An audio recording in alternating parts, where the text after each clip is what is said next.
Hi all. So now we will be solving CDP. अब हम CDP का question paper देखेंगे। ये आपका सेम पेपर है 15 दिसंबर का। तो यहाँ पे आपसे सबसे पहला क्वेश्चन पूछा है अगेन लेवल 2 वालों के लिए है। पहला क्वेश्चन है academic performance and intellectual abilities gradually improve in children who leave deprived setting and enter enriched settings. The above argument points primarily towards which of the following debates of development. यहाँ पहला question आपसे जो पूछा है वो है उन बच्चों में अकादमिक प्रदर्शन और बौद्धिक क्षमताओं में धीरे धीरे सुधार आता है जो वंचित परिवेश को छोड़कर समृद्ध परिवेश में प्रवेश करते हैं। उपयुक्त तर्क मुख्य रूप से विकास की निम्नलिखित में से किस बहस की ओर इशारा करता है।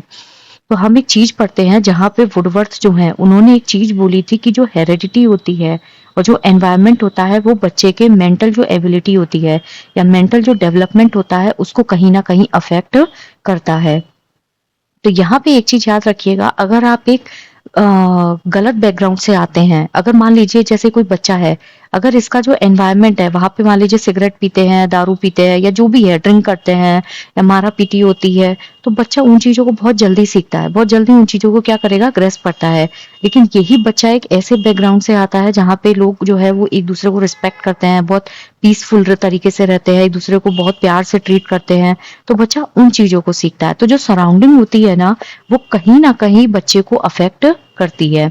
अब यहाँ पे बच्चा अगर वंचित परिवेश है, वंचित परिवेश मतलब बच्चे की जो बेसिक नीड्स हैं वो भी फुलफिल नहीं हो पा रही हैं, उसको छोड़कर वो एक ऐसे परिवेश में आता है जहाँ पे उसकी हर नीड जो है उसको फुलफिल किया जा रहा है। तो ऑब्वियस बात है बच्चे की जो मेंटल एबिलिटी होती है उसमें धीरे धीरे क्या होते हैं चेंजेस आते हैं और धीरे धीरे वो इम्प्रूव होती है। तो यहाँ इसका जो करेक्ट आंसर होगा that is entity versus incremental. तो option number 2 will be the correct answer. ठीक है। तो यहाँ पे इसका जो करेक्ट आंसर होगा दैट इज ऑप्शन नंबर 2। क्या है? स्थिर बनाम वृद्धिशील। क्यों? क्योंकि जब बच्चा वंचित परिवेश में था तब उसका जो इंटेलेक्चुअल डेवलपमेंट है वो कैसा हो जाएगा? स्टेबल हो जाएगा। लेकिन जैसे जैसे बच्चा धीरे धीरे समृद्ध परिवेश में जाएगा वैसे वैसे उसका मेंटल जो डेवलपमेंट है वो धीरे धीरे इंक्रीमेंट शो करेगा। So entity versus incremental, heredity versus environment मत कर दीजिएगा। ठीक है। हेरिडिटी और एनवायरनमेंट जो होता है वो बच्चे की ग्रोथ और उसकी मेंटल एबिलिटी को अफेक्ट करता है। लेकिन यहाँ पूछा क्या है? अकेडमिक प्रदर्शन, अकेडमिक परफॉर्मेंस और इंटेलेक्चुअल एबिलिटीज। ठीक है, जो ग्रेजुअली इंप्रूव हो रही है। तो यहाँ क्या होगा? Option number 2 will be correct. Next है read the following statements. When we look at childhood as a single category, we lose out on the social and cultural differences between children with regards to gender, ethnicity and social classes. Because childhood is a social construction. जब हम बचपन को एक ही श्रेणी के रूप में देखते हैं तो हम जेंडर, जातीयता, सामाजिक वर्ग के संबंध में बच्चों के बीच सामाजिक और सांस्कृतिक अंतर को खो देते हैं, क्योंकि बचपन एक सामाजिक संकल्पना है। तो यहाँ पे इसका जो करेक्ट आंसर होगा assertion and reason both are true, और ये जो है वो उसको सही तरीके से क्या करता है? एक्सप्लेन करता है। जब हम किसी भी बच्चे का बचपन जो होता है उसको आप एक संयुक्त रूप में देखते हो, यानी कि एक सिंगल कैटेगरी में देखते हो, तो वहां पे ना तो सेक्स डिटर्मिनेशन होता है, ना वहां पे कास्टिसिज्म होता है, ना वहां सोशल डिफरेंशिएशन होता है। ठीक है। उन सारी चीजों को ही हम क्या करते हैं? नजरअंदाज कर देते हैं। तो उस केस पे बच्चा जो है वो एक प्रॉपर तरीके से क्या करता लगता है? ग्रो करने लगता है। क्लियर? जैसे ही आप इन सारे पैरामीटर्स को हटा करके बच्चे को एक प्रॉपर उसमें देखोगे ना, एक व्यापक रूप में देखोगे, बचपन क्या होता है? एक सोशल कंस्ट्रक्शन होता है जिसमें बच्चे के जो मतभेद होते हैं उनको एक साइड रख के उसको एक प्रॉपर तरीके से ढांचा जो है वो दिया जाता है, जहाँ पे हम जो सामाजिक मानदंड होते हैं ना उनको दरकिनार कर देते हैं। क्लियर? बच्चे को प्रायोरिटी इस पे दी जाती है। तो यहाँ पे क्या होगा? Both A and R true and R is the correct explanation of A. Clear? यहाँ क्या होगा? Option number 1 is correct. Next है आपका which of the following factor is not proposed by Jean पियाजे as affecting changes in cognition. यहाँ आपसे पूछा है निम्न में से कौन सा कारक जीन पियाजे के द्वारा प्रस्तावित संज्ञान में परिवर्तन करने वाले कारकों में से नहीं है। जीन पियाजे ने जो थ्योरी दी थी उसका नाम था कॉग्निटिव डेवलपमेंट। ठीक है, संज्ञानात्मक विकास। जीन पियाजे ने 4 स्टेजेस बताई थी। एक तो थी आपकी सेंसरी मोटर, एक थी प्री ऑपरेशनल, एक थी कॉन्क्रीट और एक था आपका फॉर्मल ऑपरेशनल। तो जीन पियाजे ने बोला था कि बच्चे का जो संज्ञान होता है उसको कुछ फैक्टर्स होते हैं जो प्रभावित करते हैं। कौन सा ऐसा फैक्टर इसमें से ऐसा है जो जीन पियाजे ने नहीं बताया था? उन्होंने कल्चरल टूल्स को लेके कोई भी बात नहीं की थी। इस पर किसने बात की थी? इस पर बात की थी आपकी लेव वाइगोत्स्की ने। ठीक है, जीन पियाजे ने कल्चरल टूल को लेकर कुछ भी बात नहीं बोली थी। उन्होंने एक्टिविटी पे बोला था कि बच्चा जितना ज्यादा एक्टिवली अपने आप को इन्वॉल्व करेगा, उसका जो मेंटल डेवलपमेंट है वो उतना ज्यादा स्ट्रांग होगा। उन्होंने बायोलॉजिकल मैच्योरेशन की बात की थी कि बच्चे का कहीं ना कहीं जो जैविक परिपक्वता होती है, बच्चा जैसे जैसे मेच्योर होगा वैसे वैसे उसकी गेन करने की जो पावर है वो इम्प्रूव होती है। इक्विलिब्रिएशन पे उन्होंने बात की थी कि बच्चा जो है वो एसिमिलेशन और एकोमोडेशन में जितना ज्यादा सेचुरेशन रखेगा वो इक्विलिब्रियम को अचीव करेगा।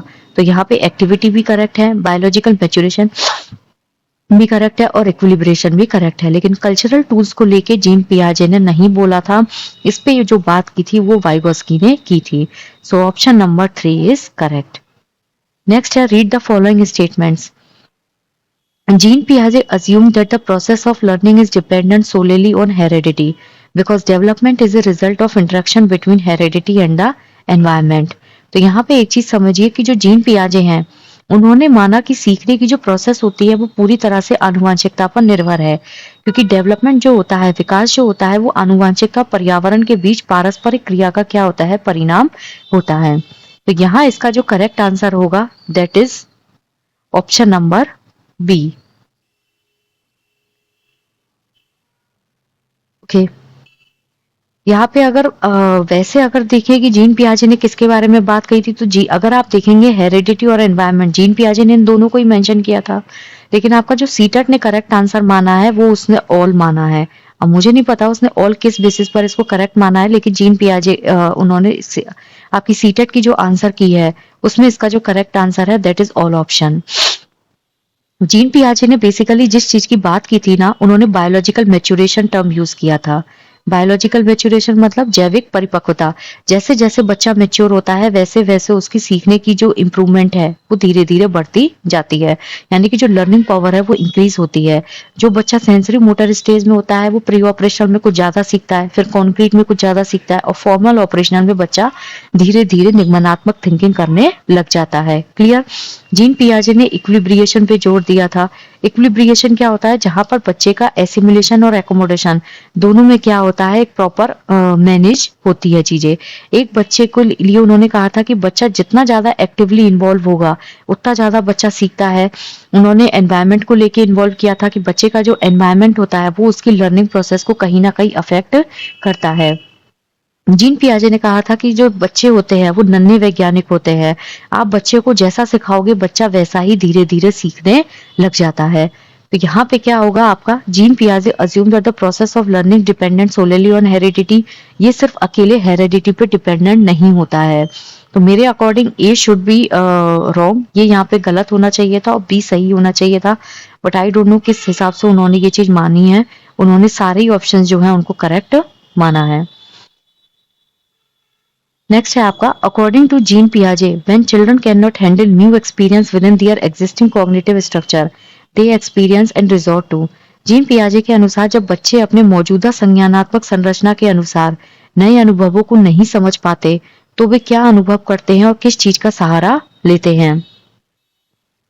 तो यहाँ पे एक चीज समझिए, जीन पियाजे ने दो टर्म्स दी थी। एक होता है आपका एसिमिलेशन, जिसे हम बोलते हैं आत्मसातीकरण, क्या बोलते हैं इसे? एसिमिलेशन। और एक होता है आपका एकोमोडेशन। ठीक है, जो एसिमिलेशन होता है ना, एसिमिलेशन का मतलब होता है जैसे आपकी जो प्रियर नॉलेज है, जब भी आपकी जो प्रियर नॉलेज होती है उसको बिना चेंज किए उसमें नई नॉलेज जो है उसको आप एंटर करवाते हो। आपके पास मान लीजिए पहले से कोई प्रीवियस नॉलेज है, आपने उसको बिना कुछ चेंज किए नई नॉलेज को उसमें इंट्रोड्यूस किया, वो होता है आपका एसिमिलेशन। एक होता है एकोमोडेशन, जहां पे आपकी प्री एग्जिस्टिंग नॉलेज जो होती है उसको कहीं ना कहीं चेंज किया जाता है। ठीक है, तो एसिमिलेशन होता है और एक एकोमोडेशन होता है। एसिमिलेशन में क्या होता है, जहां पे आपकी प्रीवियस नॉलेज को बिना चेंज किए उसमें नई नॉलेज को ऐड किया जाता है। और जो एकोमोडेशन होता है उसमें आपकी प्रीवियस नॉलेज को कहीं ना कहीं चेंज किया जाता है। जीन पियाजे की जो कॉग्निटिव डेवलपमेंट थ्योरी है उसमें उन्होंने कहा था कि बच्चा एक्टिवली अपनी नॉलेज को क्या करता है, कंस्ट्रक्ट करता है। और जितना ज्यादा बच्चा अपने एनवायरनमेंट में इन्वॉल्व होगा उतना ज्यादा उसकी नॉलेज एनहेंस होती है। इसीलिए उन्होंने एसिमिलेशन और एकोमोडेशन ये दो कॉन्सेप्ट्स दिए थे। आई जस्ट होप कि आपको समझ में आया है। जब बच्चा नए कॉन्सेप्ट जो होते हैं यानी कि नए एक्सपीरियंस जो होते हैं उनको हैंडल नहीं कर सकता है, मान लीजिए आपकी प्रीवियस नॉलेज है, अब आप नई नॉलेज को उसमें समावेशित नहीं कर पाए, तो आपके बीच में क्या होगा, डिसइक्विलिब्रियम जो है वो आ जाएगा। क्या होगा, डिसइक्विलिब्रियम आ जाएगा, यानी कि असंतुलन आ जाएगा। जब आप एसिमिलेशन और एकोमोडेशन इन दोनों को प्रॉपर तरीके से मैनेज नहीं कर पाते तो असंतुलन होता है। क्लियर। ये जो डिसइक्विलिब्रियम होता है ये क्या करता है, जो स्कीमा होता है उसके साथ प्रॉपर तरीके से अलाइन नहीं हो पाता। प्रॉपर तरीके से स्कीमा क्या होता है, जहां पे आपकी मेमोरी जो होती है वो प्रॉपर तरीके से कलेक्ट होती है, तो असंतुलन होता है और उसके साथ बच्चे अनुकूलन जो है उसका सहारा लेते हैं। तो यहाँ पे इसका जो करेक्ट आंसर होगा that is option number 1। So according to Jean Piaget, when children cannot handle new experience within their existing cognitive structures, they experience disequilibrium and resort to adaptation। और वो किसका सहारा लेते हैं, अडेप्टेशन का सहारा लेते हैं, जिसमें बच्चा अपनी जो कॉग्निटिव स्ट्रक्चर होती है यानी कि जो संज्ञानात्मक संरचना होती है उसको एडजस्ट करने की कोशिश करता है। और कैसे एडजस्ट करता है, एसिमिलेशन और एकोमोडेशन जो होती है उनके बीच में थोड़ा सा संतुलन बिठा के। क्लियर। उस चीज को वो रिजॉर्ट तो करेगा ना कैसे भी करके, आप उसको डिलेमा में तो छोड़ नहीं सकते चीजों को, तो उस रिस्पॉन्स पे बच्चा धीरे धीरे चीजों को रिजॉर्ट करने की कोशिश करता है, जिसमें बच्चा एडजस्ट करेगा अपनी कॉग्निटिव स्ट्रक्चर को, किसके थ्रू, एसिमिलेशन और एकोमोडेशन के थ्रू। तो यहाँ पे जो करेक्ट आंसर है that is option number 1। While Piaget views children as, Vygotsky views children as, ये दो जो ऐसे कॉग्निटिविस्ट थे इन्होंने दो अलग अलग थ्योरी दी थी, इन्होंने काम बच्चे के ऊपर ही किया था। लेकिन इसमें क्या होता है, पियाजे ने कहा था कि बच्चा नन्हा वैज्ञानिक होता है, बच्चे के लिए हेरिडिटी और एनवायरनमेंट इंपॉर्टेंट फैक्टर होता है, जबकि वाइगोस्की ने जो कल्चरल टूल्स होते हैं उन पे सबसे ज्यादा काम किया था। उन्होंने कहा था कि बच्चा जो है वो कल्चरल टूल्स में रह के ही सबसे ज्यादा चीजों को सीखता है। पियाजे के अकॉर्डिंग बच्चा जो होता है वो कैसा होता है, एक्टिव होता है, जबकि वाइगोत्स्की के अकॉर्डिंग बच्चा सामाजिक जो कॉन्टेक्स्ट होता है उसमें एक्टिव होता है। तो यहाँ पे क्या होता है, वाइल पियाजे views children as active in manipulating ideas, नहीं पैसिव तो हो ही नहीं सकता। जीन पियाजे के अकॉर्डिंग बच्चा कभी भी पैसिव नहीं होता है, तो विचारों के सक्रिय हेरफेरकर्ता के रूप में बिल्कुल सही बात है। जबकि वाइगोत्स्की ने कैसे देखा था, एक्टिव इन सोशल कॉन्टेक्स्ट। तो यहाँ क्या होगा आपका, option number 2 will be correct. इन दोनों के ही अकॉर्डिंग बच्चा कभी भी पैसिव नहीं होगा, तो ये तीनों तो वैसे ही गलत हो गए। ना तो जीन पियाजे ने कहा था कि बच्चा पैसिव होता है, अगर बच्चा पैसिव हो गया तो टीचर एक्टिव हुआ, और अगर बच्चा पैसिव है तो वो क्लास में क्या है, बिल्कुल चुप रहेगा। Clear. So option number 2 will be correct answer. Next है, what are the basis for determining the stage of moral development in Lawrence Goldberg theory. यहाँ पे बोला है कि जो लॉरेंस गोल्डबर्ग हैं उनके सिद्धांत में नैतिक विकास की अवस्था के निर्धारण का आधार क्या है। Age of the individual, answer given by the individual, for या against stealing, reasoning underlying the individual's response. तो यहाँ पे एक चीज समझिए, जो लॉरेंस गोल्डबर्ग थे उन्होंने एक थ्योरी दी थी जिसे हम बोलते हैं हिंज की थ्योरी। तो जो हिंज थ्योरी थी, उन्होंने हिंज की एक कहानी सुनाई थी। उन्होंने कहा था कि जो हिंज है वो अपनी वाइफ को बचाने के लिए दुकान में चोरी करता है। चोरी गलत है, ये सबको पता है, तो वो बच्चों के ग्रुप से पूछते हैं कि आपके अकॉर्डिंग क्या चीज सही है और क्या चीज गलत है। हिंज ने जो चोरी की है वो सही है या गलत है। कुछ बच्चे फेवर में जाते हैं क्योंकि वाइफ को बचाना जरूरी था, लेकिन कुछ बच्चे जो है वो अगेंस्ट में जाते हैं। तो लॉरेंस गोल्डबर्ग जो है उनकी थ्योरी का जो बेसिस था वो था रीजनिंग, यानी कि नैतिक तर्क। यही इनकी थ्योरी का एक की पॉइंट था। गोल्डबर्ग जो है वो बेसिकली बच्चे की जो आंसरिंग थी उसके बेसिस पे ये जानना चाहते थे कि कौन सा बच्चा किस तरीके से जवाब देता है। उनको एज से बच्चे की से मतलब नहीं था। तो यहाँ जो इसका करेक्ट आंसर है that is B and C. Answer given by the individual for या अगेंस्ट स्टीलिंग, बच्चे जो है कुछ फेवर में गए थे, कुछ अगेंस्ट में गए थे। तो यहाँ पे एक रीजनिंग क्रिएट हुई थी, नैतिक दुविधा थी। नैतिक दुविधा मतलब मोरल, एक मतलब बच्चा किसी रिजल्ट पर नहीं पहुंच पा रहा था, या तो बच्चा हाँ बोलेगा या बच्चा ना बोलेगा। तो ये आंसर जो है वो बच्चे दे रहे थे। Reasoning underline the individual's response, बच्चा जो जवाब दे रहा था उसमें क्या तर्क छुपा हुआ था, उसको जान के लॉरेंस गोल्डबर्ग ने डिसाइड किया था कि बच्चे का मोरल डेवलपमेंट क्या है। इसीलिए इन्होंने अपनी थ्योरी में 3 लेवल्स बताए थे जिसके 6 स्टेजेस थी। क्लियर। तो यहाँ इसका जो करेक्ट आंसर है that is option number 4। Lawrence Kohlberg ने हिंज की थ्योरी दी थी, जिसका मेन आधार जो था वो मोरल रीजनिंग थी। मोरल रीजनिंग के बेसिस पे नैतिक जो तर्कना थी, उस बेसिस पे वो डिसाइड करते थे कि बच्चा जो है वो किस स्टेज में जाएगा। उन्होंने हिंज की थ्योरी सुना के बच्चों से हाँ या ना में जवाब मांगा था कि जो हिंज है उसने गलत किया या सही किया। यहाँ इसका करेक्ट आंसर है ऑप्शन नंबर 4। अकॉर्डिंग टू लेव Vygotsky the essence of cognitive development is. लेव वाइगोत्स्की के अनुसार जो संज्ञानात्मक विकास है उसका क्या मायने हैं? मनोवैज्ञानिक उपकरणों के उपयोग में महारत हासिल, पर्यावरण के अनुकूल ढलना, संज्ञानात्मक द्वंद्व पर प्रतिक्रिया को पहचान पाना और योजना को सुसंगठित संपूर्णता में संगठित करना। तो यहाँ इसका जो करेक्ट आंसर है, लेव वाइगोत्स्की ने कहा था कि बच्चा जो है वो जितना ज्यादा कॉग्निटिव डेवलपमेंट कर सके, जितना ज्यादा बच्चा जो है अपने संज्ञानात्मक विकास पे मास्टरी जो है उसको अचीव कर सके।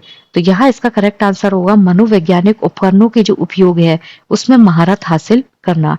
बच्चे का जो एनवायरनमेंट होता है वो बच्चे के मेंटल डेवलपमेंट को अफेक्ट करता है। जितना ज्यादा बच्चा बड़े लोगों के बीच में रहेगा जो आपसे ज्यादा नॉलेजेबल है, इसीलिए उन्होंने एक टर्म यूज की थी जिसे हम बोलते हैं MKO, मोर नॉलेजेबल अदर। जब हमसे ज्यादा कोई और नॉलेजेबल होता है उसके अंदर रह के हम चीजों को सीखते हैं, तो वो चीज होती है आपकी मोर नॉलेजेबल अदर। और एक इन्होंने टर्म दी थी स्कैफोल्डिंग, जिसे हम बोलते हैं पाड़ या ढांचा निर्माण। मान लीजिए बच्चा किसी चीज में लेके अटक रहा है, बच्चे को कोई प्रॉब्लम है, तो बच्चे को जो शुरुआती मदद दी जाती है ना, that is called your scaffolding. एक होता है ZPD। मान लीजिए कोई काम आप यहाँ पे कर रहे हो, यहाँ पे स्टक हो गए किसी चीज को लेके, कोई क्वेश्चन है जो आपको नहीं आ रहा, कोई एक्सपेरिमेंट है जो आप नहीं कर पा रहे, तो MKO की मदद से आपको टीचर जो है या कोई भी जो आपसे ज्यादा नॉलेजेबल है उसने आपको कोई हेल्प की, ये हेल्प जो है वो ग्रेजुअली धीरे धीरे जो है वो कम होती जाएगी। यहाँ टीचर की मदद से या MKO की मदद से आप अपने जो एक्चुअल डेवलपमेंट तक पहुंचते हो, इस गैप को हम कहते हैं ZPD। ठीक है, स्कैफोल्डिंग टर्म दी थी, ZPD दी थी और MKO दिया था। इन्होंने कहा था mastering the use of psychological tools. बच्चा जितना ज्यादा हो सके अपने मनोवैज्ञानिक जो उपकरण है उसमें महारत हासिल करे। लेव वाइगोस्की जो है उन्होंने कौन सी थ्योरी दी थी? उन्होंने दी थी सोशल कल्चरल थ्योरी। कौन सी थ्योरी दी थी? सोशल कल्चरल थ्योरी, सामाजिक सांस्कृतिक सिद्धांत, जिसमें इन्होंने संज्ञानात्मक विकास की बात की थी कि बच्चा जितना ज्यादा सामाजिक संपर्क में रहेगा, सोशल लोगों के साथ जितना ज्यादा टच में रहेगा, उतना ज्यादा बच्चा सीखेगा।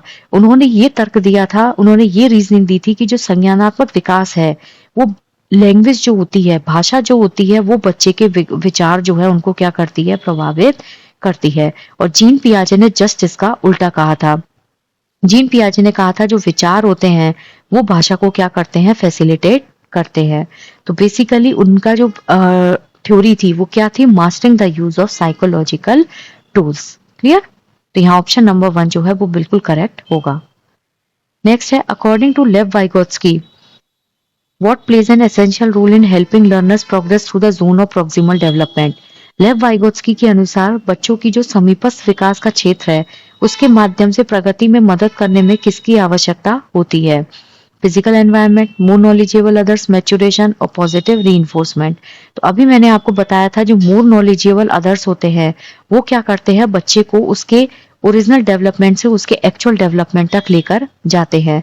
लेव वाइगोत्स्की जो थे ना वो एक रशियन साइकोलॉजिस्ट थे। कौन थे? रशियन साइकोलॉजिस्ट थे जिन्होंने सोशल और कल्चरल जो थ्योरी है उस पर सबसे ज्यादा काम किया था, जिससे बच्चे के संज्ञानात्मक विकास, कॉग्निटिव डेवलपमेंट को एनहेंस किया जा सके।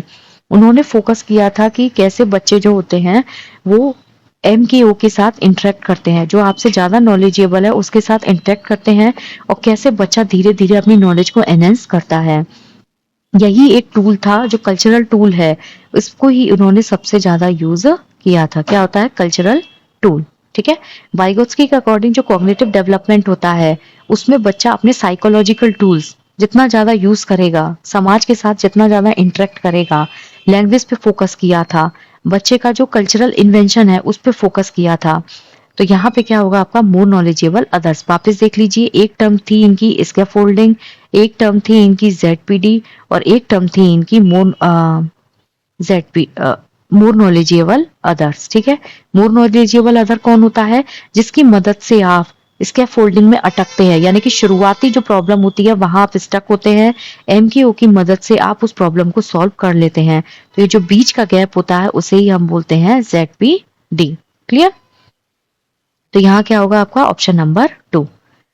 नेक्स्ट है Harvard gardener proposed that intelligence. जो हार्वर्ड गार्डनर है उन्होंने कहा था कि जो इंटेलिजेंस है that can be differentiated into multiple kinds, is influenced only by genetics not bye environmental factor, is dominantly about recall and memorization, is primarily about emotional learning।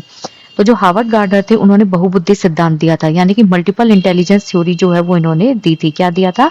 Multiple intelligence theory. ठीक है, इन्होंने कहा था कि जो बुद्धि होती है that can be differentiated into multiple intelligence, यानी कि इसको अलग अलग मल्टीपल काइंड जो है उनमें डिफरेंशिएट किया जा सकता है। So option number 1 will be the correct answer. ठीक है, जो हार्वर्ड गार्डनर थे, हार्वर्ड गार्डनर ने 7 प्रकार की बुद्धि बताई थी पहले। ठीक है, इनका जो बहुबुद्धि सिद्धांत था, उन्होंने कहा था कि जो इंटेलिजेंस होता है ना वो एक यूनिटी नहीं है, मतलब एक सामान्य कैपेबिलिटी नहीं होती है, बल्कि इसमें बहुत स्पेसिफिक टाइप के जो इंटेलिजेंस होते हैं वो भी इन्वॉल्व होती है। मतलब हिंदी में अगर देखें तो बुद्धि एक सामान्य इंटेलिजेंस नहीं होता है, बल्कि एक विशिष्ट इंटेलिजेंस होता है। पहले इन्होंने 7 प्रकार की बुद्धि बताई थी, बाद में इसको कितना कर दिया गया था? 9 इंटेलिजेंस जो है उसमें बड़ा कर दिया गया था। इन्होंने लिंग्विस्टिक इंटेलिजेंस, रीजनिंग, स्थानिक, म्यूजिकल, फिजिकल और इंटरपर्सनल इस पे इन्होंने सबसे ज्यादा जोर दिया था। उन्होंने कहा था कि जो इंटेलिजेंस होता है ना वो टाइम के साथ कैसे होता है? चेंज होता रहता है। ठीक है, intelligence changes with the time, और वो किस पे डिपेंड करता है? आपके एक्सपीरियंस पे, आपके एनवायरनमेंट पे, केवल वो हेरिडिटी से अफेक्टेड नहीं होता है। ठीक है, हार्वर्ड गार्डनर ने 1983 में अपनी एक बुक लिखी थी जिसे हम बोलते हैं फ्रेम्स ऑफ माइंड। इसे क्या बोलते हैं? Frames of mind. ये बुक याद रखिएगा। 1983 में उन्होंने अपनी बुक लिखी थी जिसे हम बोलते हैं फ्रेम्स ऑफ माइंड, जहां पे इन्होंने मल्टीपल इंटेलिजेंस जो है उस थ्योरी को प्रपोज किया था। यहाँ पे इन्होंने कौन कौन सी बुद्धि बताई थी? Musical, bodily kinesthetic, logical mathematical, interpersonal, intrapersonal, linguistic, spatial और नेचुरलिस्ट। ठीक है, ये इन्होंने 9 टाइप के इंटेलिजेंस जो है वो दिए थे। तो यहाँ पे option number 1 will be the correct answer. Next है व्हाट इज प्रोग्रेसिव एजुकेशन। जो प्रोग्रेसिव एजुकेशन होता है ना वो होता है आपका प्रगतिशील शिक्षा। तो प्रगतिशील शिक्षा जो होती है उसमें बच्चे जो होते हैं वो करके सीखने पर जोर देते हैं। किस पे देते हैं? करके सीखने पर। इसमें मेन फोकस जो होता है ना वो होता है आपका लर्निंग बाय डूइंग। बच्चा जितना ज्यादा अपने आप को एक्टिवली पार्टिसिपेट करेगा उतना ज्यादा चीजों को सीखेगा। तो यहाँ पे बच्चा कभी भी पैसिव नहीं होता है, बच्चा चीजों को खुद से डिस्कवर करके सीखता है। तो an approach to education that emphasises discipline and rote memorisation. कभी भी प्रोग्रेसिव एजुकेशन में चीजों को रटना नहीं सिखाया जाता है, यहाँ पे रोट मेमोराइजेशन कभी भी नहीं होगा। An approach to education that emphasises individual learning and student centred classroom. बिल्कुल सही बात है। जो प्रोग्रेसिव एजुकेशन होती है ना उसका मतलब ही यही होता है कि बच्चे को आप सेंटर में रखो। कैसी होनी चाहिए क्लास? चाइल्ड सेंटर्ड होनी चाहिए। तो यहाँ पे इंडिविजुअल लर्निंग होती है जिसे हम बोलते हैं इंडिविजुअल लर्निंग प्रोग्राम, ILP इसको कहा जाता है। A method of teaching that emphasises strict adherence to standard curriculum. Standard curriculum जहां पे भी प्रोग्रेसिव एजुकेशन में आएगा that would be the correct answer. कि करिकुलम जो होता है वो कैसा होना चाहिए? फ्लेक्सिबल होना चाहिए, जहां पे आप हर बच्चे की नीड को ध्यान में रख सकते हैं। अ method of teaching that emphasises maximum use of technology and multimedia in the classroom. Progressive education जो होती है उसमें टेक्नोलॉजी और मल्टीमीडिया को यूज करते हैं, but it's not emphasise the maximum use of that. तो यहाँ पे प्रोग्रेसिव एजुकेशन आपसे डेफिनेशन पूछा है। जो चाइल्ड सेंटर्ड एक क्या होता है? फिनोमेना होता है, जहाँ पे बच्चा करके सीखने पर जोर देता है, बच्चे के इंटरेस्ट को ध्यान में रखा जाता है, बच्चे को रटना नहीं सिखाया जाता है। यहाँ पे बच्चा एक्टिव लर्निंग करता है। कैसी करता है? Active learning. ठीक है, तो यहाँ option number 1 will be the correct answer. Next है read the following. Girls in middle school might often be silent and non-participative in classroom discussion because given their genetic makeup, girls are not competent to comprehend and cope up with the challenging curriculum in middle schools। यहाँ पे आपको बोला गया है कि जो माध्यमिक विद्यालय है उसमें लड़कियां चुप रहती हैं क्योंकि कक्षा की चर्चाओं में उनकी गैर भागीदारी हो सकती है। आनुवांशिक बनावट को देखते हुए जो लड़कियां होती हैं वो माध्यमिक विद्यालयों में चुनौतीपूर्ण पाठ्यचर्या को समझने और उसका सामना करने में सक्षम नहीं है। तो यहाँ पे अगर आप इसका करेक्ट आंसर देखेंगे दैट इज ऑप्शन नंबर 4, क्योंकि दोनों ही जो है वो यहाँ पे गलत है। क्यों? क्योंकि माध्यमिक विद्यालय में जो लड़कियां होती हैं वो चुप रहती हैं, ये गलत है। जरूरी नहीं है कि लड़कियां जो है वो चुप रहें, हर बच्चा अलग अलग होता है। कुछ बच्चे वोकल होते हैं, कुछ बच्चे एक्टिवली अपने पार्टिसिपेट करते हैं और कक्षा की चर्चाओं में उनकी गैर भागीदारी हो सकती है, ये भी गलत है। हर बच्चा एक्टिवली पार्टिसिपेट करे ये भी जरूरी नहीं है, लेकिन हर बच्चा ही चुप हो ये भी जरूरी नहीं है। आनुवांशिक बनावट ये तो वैसे भी क्या करता है, जेंडर बायसनेस को प्रमोट कर रहा है। What does that mean? आनुवांशिक बनावट, जेनेटिक मेकअप से इसका कोई लेना देना नहीं होता कि बच्चियां जो होती हैं वो जेनेटिक मेकअप की वजह से चीजों को समझने में पीछे होती हैं, नहीं। और ऐसा भी नहीं होता है कि वो कॉप अप नहीं कर पाती। आजकल लड़कियां जो है वो चैलेंजिंग चीजों को एक्सेप्ट करती हैं और इजीली उन चीजों को डील करती है। तो यहाँ पे ए और बी दोनों ही गलत है। नेक्स्ट है आपका the nature of assessment should be and assessment task should be. तो जो असेसमेंट होता है ना दैट इज योर बच्चे का आकलन, जो मूल्यांकन होता है इसमें क्या होता है, आपका निदानात्मक मूल्यांकन भी होता है और आपका उपचारात्मक मूल्यांकन भी होता है। इसमें फॉर्मेटिव असेसमेंट भी होता है और समेटिव असेसमेंट भी होता है।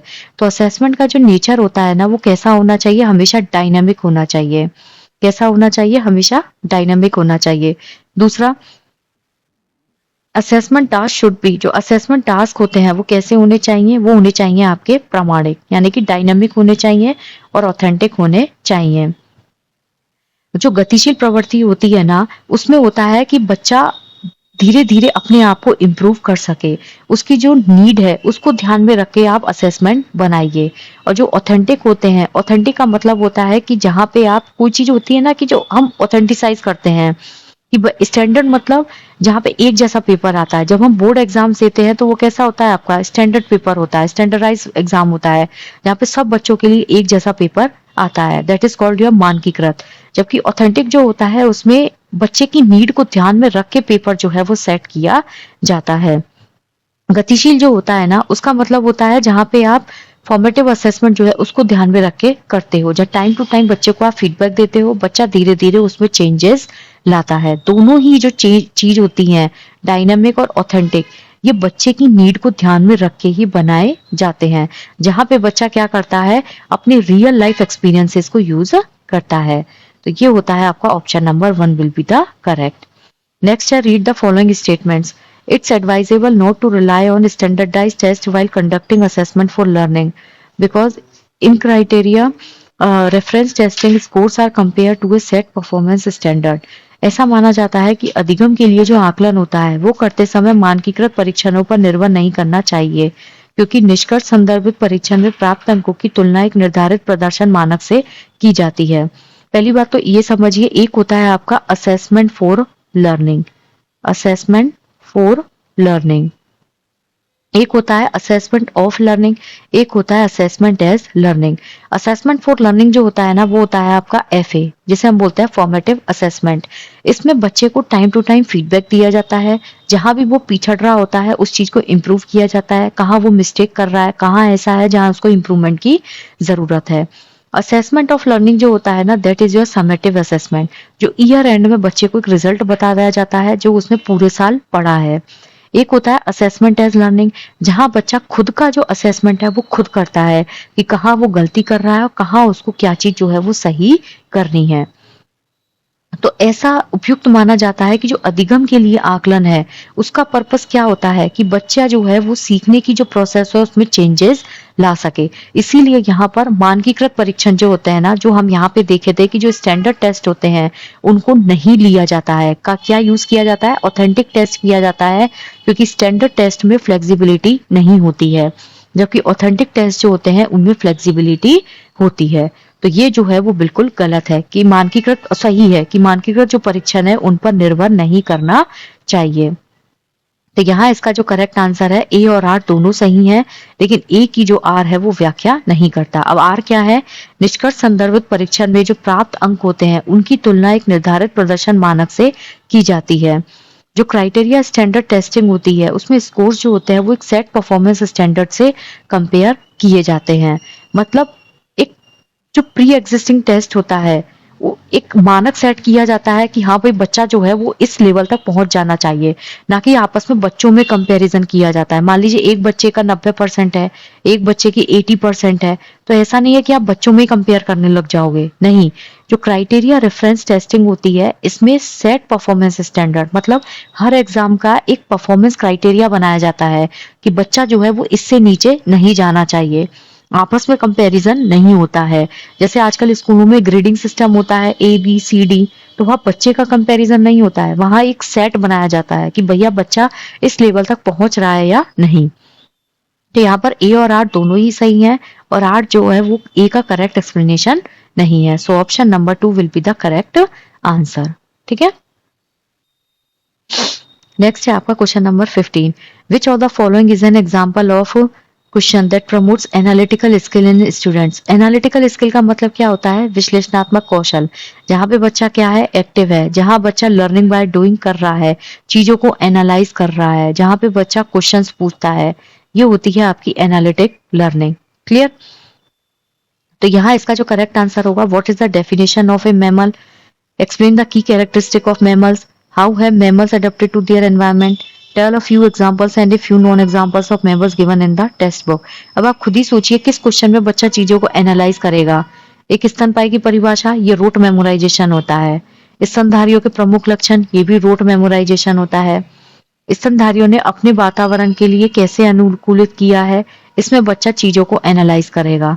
ये कैसा करेगा? बच्चा चीजों को दिमाग में लेके पहले सोचेगा कि मैमल्स होते कौन कौन से हैं, तो कैसे उन्होंने अपने आप को अडेप्ट किया है। पाठ्य पुस्तक में दिए गए स्तनधारियों के कुछ उदाहरण और कुछ गैर उदाहरण बताइए। ये भी क्या होता है? आपका रूट मेमोराइजेशन होता है। यहाँ पे क्या करते हैं? हम चीजों को रटते हैं। ठीक है, तो यहाँ इसका करेक्ट आंसर क्या होगा? That is option number 3। ठीक है, जहां पे बच्चा जो है वो चीजों को एनालाइज करता है। अच्छा, एक चीज और समझिए, ये वाला जो क्वेश्चन था ना, यहाँ पे गतिशील और मानकीकृत जो होता है ना, मानकीकृत आकलन ना हमेशा फिक्स होते हैं। ठीक है, जहाँ पे आप बच्चे की स्पेशल नीड को क्या करते हैं, दिमाग में नहीं रख सकते। और जो प्रमाणिक टेस्ट होते हैं ना, वो कैसे होते हैं? आपके फ्लेक्सिबल होते हैं। प्रमाणिक टेस्ट बेसिकली ज्यादा कठोर नहीं होते हैं। ठीक है, उनको बेसिकली आप क्या कर सकते हो, धीरे धीरे सॉरी, प्रमाणिक जो होता है ऑथेंटिक, वो क्या होता है? फ्लेक्सिबल होते हैं, मतलब बच्चे की नीड जो है उसको ध्यान में रखकर आप उनको यूज कर सकते हैं। ठीक है, सो आई जस्ट होप कि आपको ये चीजें थोड़ी थोड़ी समझ में आई होंगी। और गतिशील आकलन क्या होता है? जो फ्लेक्सिबल होता है, बच्चे को टाइम टू टाइम आंसर करता है, जहां पे बच्चा धीरे धीरे अपने आप को समायोजित कर पाता है। और जो प्रमाणिक आकलन होता है, बेसिकली उसमें जो रियल लाइफ सिचुएशन होती है ना, उसको इन्वॉल्व किया जाता है, जहां पे बच्चा अपने आप को प्रॉपर तरीके से समझ पाए। नेक्स्ट है आपका, read the following statement. N inclusive classroom doesn't offer differentiated instruction because inclusion is a policy that stress equal opportunities by providing same learning goals, strategies and assessment methods। अब यहाँ पे देखिए, समावेशी कक्षा जो होती है ना, समावेशी कक्षा का मतलब क्या होता है? जहाँ पे एक ही क्लास में आप सारे बच्चों को इन्वॉल्व करते हैं, चाहे बच्चे को डिसलेक्सिया है, चाहे बच्चा बहुत प्रतिभाशाली है, चाहे बच्चा नॉर्मल है, चाहे बच्चा बिलो द एवरेज है, चाहे बच्चे को डिस्ग्राफिया है, इससे कोई फर्क नहीं पड़ता है। आप बच्चों को क्या करोगे? एक ही प्लेटफॉर्म पे एक जैसी इक्वल अपॉर्चुनिटीज के साथ पढ़ाओगे। So an inclusive classroom doesn't differ offer differentiated instruction, ये बात जो है वो आपकी बिल्कुल सही गलत है। ठीक है, क्योंकि समावेशी कक्षा जो होती है वो विभेदित निर्देश का पालन करती है। ठीक है, समावेशी कक्षा में हर बच्चे की नीड को ध्यान में रखा जाता है। ये क्लासेस डिजाइंड ही ऐसे होती हैं कि बच्चे की हर जो आवश्यकता है उसको पूरा किया जा सके। अलग अलग टीचिंग मेथड्स यूज किए जाते हैं, अलग अलग टीचिंग सामग्री यूज करी जाती है। मान लीजिए किसी बच्चे को कम सुनाई देता है, तो आप बच्चे को जो है आगे बैठाओगे। अगर किसी बच्चे को चीज मान लीजिए प्रोजेक्टर से नहीं समझ में आ रही है, तो आप बच्चे के लिए क्लास में मॉडल्स लेके जाओगे। ठीक है, तो ये क्या है? फॉल्स है। वहां पे डिफरेंशिएटेड इंस्ट्रक्शन होता है। Inclusion is a policy that stress equal opportunities by providing same learning goals, strategies and assessment method। समावेशन जो होती है ना, ये भी समावेशिता का मतलब क्या होता है? जहां पे बच्चे को आप सेम गोल्स दोगे। कैसा? सेम गोल्स बच्चे को दिए जाओगे। इसमें जो फ्लेक्सिबिलिटी होती है वो इतनी ज्यादा ध्यान में रखी जाती है कि बच्चा जो है उस पे आप चीजों को थोपेंगे नहीं। ठीक है, ये नहीं कि एक बच्चे के लिए आपने जो गोल डिसाइड किया है वही आप सब बच्चों के लिए करेंगे। हो सकता है कोई बच्चा बहुत स्लो लर्नर है, कोई बच्चा बहुत फास्ट लर्नर है, तो हर बच्चे को धीरे धीरे उसका स्पेस इसमें दिया जाता है। तो जो समावेशन होता है वो कक्षा विभेदित निर्देश का पालन नहीं करता है, ये गलत है। समावेशन हमेशा कक्षा विभेदित निर्देश का पालन करता है। समावेशन एक नीति है जो एक जैसे सीखने के लक्ष्य है, ये बिल्कुल गलत है। बच्चा कभी भी एक जैसा नहीं सीख सकता। मान लीजिए मेरे सीखने की जो कैपेसिटी है, मेरे सीखने का जो पेस है, स्पीड है, वो जरूरी नहीं कि बी बच्चा जो है उसके जैसी हो, या बी की जो स्पीड है वो सी के जैसी हो। रणनीति या मूल्यांकन विधियों को प्रदान करके समान अवसरों पर जोर देती है, ये जो है वो बिल्कुल गलत है। समावेशी कक्षा जो होती है वो हमेशा फ्लेक्सिबल होती है। तो यहाँ पे option number 4 will be the correct answer. Next है use of people first language such as using the description students with a learning disability instead of learning disabled students. व्यक्ति प्रथम भाषा का उपयोग जैसे कि अधिगम अक्षम छात्रों की बजाय अधिगम अक्षमता वाले छात्र के संबोधन का उपयोग करना अक्षमता से जोर हटा देता है और समावेशन की सच्ची भावना में सही नहीं है। समावेशन के मानव अधिकार दृष्टिकोण के अनुरूप है। अक्षमता के चिकित्सक मॉडल पर जोर दिखाता है। अक्षम लोगों की सही पहचान और नामीकरण में बाधक है। तो यहाँ इसका जो करेक्ट आंसर है कि आप अधिगम अक्षम छात्रों की बजाय अधिगम अक्षमता वाले छात्रों यूज कर रहे हो। तो यहाँ पे आपने क्या किया है, इंक्लूसिव एजुकेशन जो है उसको यूज किया है। इंक्लूसिव एजुकेशन जो होता है उसमें कुछ ह्यूमन राइट्स होते हैं, उन ह्यूमन राइट्स को ध्यान में रख के इन चीजों को यूज किया जाता है। जहां पे हम क्या करते हैं, जो लर्निंग डिसेबल्ड चाइल्ड हैं उनको आप क्या कर रहे हैं, एक इंफीरियरिटी कॉम्प्लेक्स उनको फील ना हो। ठीक है, तो जो प्रथम भाषा अभिव्यक्ति जो होती है उसका मतलब होता है कि आप मानव अधिकार जो है उसके अनुरूप इन चीजों को यूज करें। उसकी विकलांगता के आधार पर उस चीज को आप हाईलाइट नहीं करें, जिससे बच्चा अपने आप को सिक्योर फील कर पाए। अगर हम अधिगम अक्षम छात्र बोलेंगे तो वो थोड़ा इंफीरियरिटी कॉम्प्लेक्स लाता है बच्चों में। और अधिगम अक्षमता वाले छात्र मतलब जहां पे आप बच्चों के एक ह्यूमन राइट जो है उसको फॉलो कर पा रहे हैं। Examples of assistive technological devices to cater the needs of children with visual difficulties include दृष्टिबाधित बच्चों की जरूरत को पूरा करने के लिए सहायक तकनीक उपकरणों के उदाहरण में क्या शामिल है। लेट्स सपोज कोई बच्चा विजुअली इम्पेयर्ड है तो वहां पे आप क्या चीजें जो है वो यूज करोगे, alternative computer input device, braille embosser and displays, speech recognition software, use of sign language. तो यहाँ इसका जो करेक्ट आंसर है that is option number 1। A भी यूज होता है, बी भी यूज होता है और सी भी यूज होता है। साइन लैंग्वेज आप यूज नहीं कर सकते। साइन लैंग्वेज जो होती है वो जो बच्चे सुन नहीं पाते उनके लिए उसको यूज किया जाता है, ना कि विजुअली इम्पेयर्ड बच्चों के लिए। अगर आप विजुअली इम्पेयर्ड बच्चे के सामने साइन लैंग्वेज यूज करोगे तो वो तो सुन देख ही नहीं पा रहा है ना, उसको क्या पता आप सामने क्या साइन बच्चे को शो कर रहे हैं। तो यहाँ पर इनपुट डिवाइस जो होती है उनमें भी यूज किया जाता है, ब्रेल एम्बोजर यूज होता है, डिस्प्ले होता है, स्पीच रिकॉग्निशन सॉफ्टवेयर होता है। ये बेसिकली अलग अलग टूल्स होते हैं जहाँ पे बच्चा नॉलेज को गेन करता है। ओके, सो यहाँ option number 1 will be the correct answer. To support inclusion of students with autism it is advisable to, ऐसे बच्चे जो स्वलीनता वाले होते हैं, ऑटिज्म बच्चे जो होते हैं ना वो कैसे होते हैं, खुद में ही लीन रहते हैं, उनको सराउंडिंग में जो हो रहा है उससे कोई मतलब नहीं होता है। ऑटिज्म वाले बच्चे जो होते हैं ना उनका क्या रहता है कि वो ज्यादा लोगों के साथ इंटरेक्ट नहीं करते, बस अपने काम से काम रखते हैं। उनका बोलने का जो तरीका होता है बहुत डिफरेंट होता है, उनकी लैंग्वेज स्पष्ट नहीं होती है, उनके थॉट्स क्लियर नहीं होते हैं। Avoid giving visual support and visual cues. Create a classroom setting that is overstimulating. Form an unstructured setup with random routines. Use concrete, literal and consistent language. तो यहाँ इसका जो करेक्ट आंसर है that is option number 4। ठोस शाब्दिक और सुसंगत भाषा का प्रयोग करना चाहिए। दृश्य संबंधी मदद और संकेत देने से बचना चाहिए, ये गलत है, क्योंकि बच्चों को जानकारी आप जितना ज्यादा स्पष्ट दोगे उतना ज्यादा उनको लाभ होगा, उतना ज्यादा उनको प्रॉफिट होगा। Create a classroom setting that is over stimulating, अति उत्तेजक अगर क्लासरूम होगी तो वो तो ऑलरेडी बहुत ज्यादा हाइपर एक्टिव होते हैं और उनकी उससे मदद नहीं होगी। Form an unstructured setup with random routine, random routine से वो कभी भी चीजों को प्रॉपर तरीके से नहीं सीख पाएंगे, चीजें उनके लिए कैसी हो जाएंगी, बहुत कंफ्यूजिंग हो जाएंगी।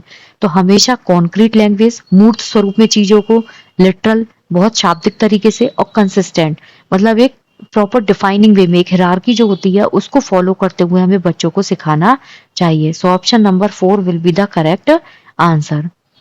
नेक्स्ट है, in order to address the need of talented and creative children in the classroom it is important to, कक्षा में प्रतिभाशाली बच्चे और रचनात्मक बच्चों की जो जरूरत होती है उसको पूरा करने के लिए क्या जरूरी होता है।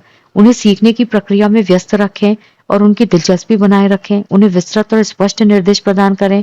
सुनिश्चित करें कि वे अपने साथियों की तुलना में उच्च ग्रेड प्राप्त करें।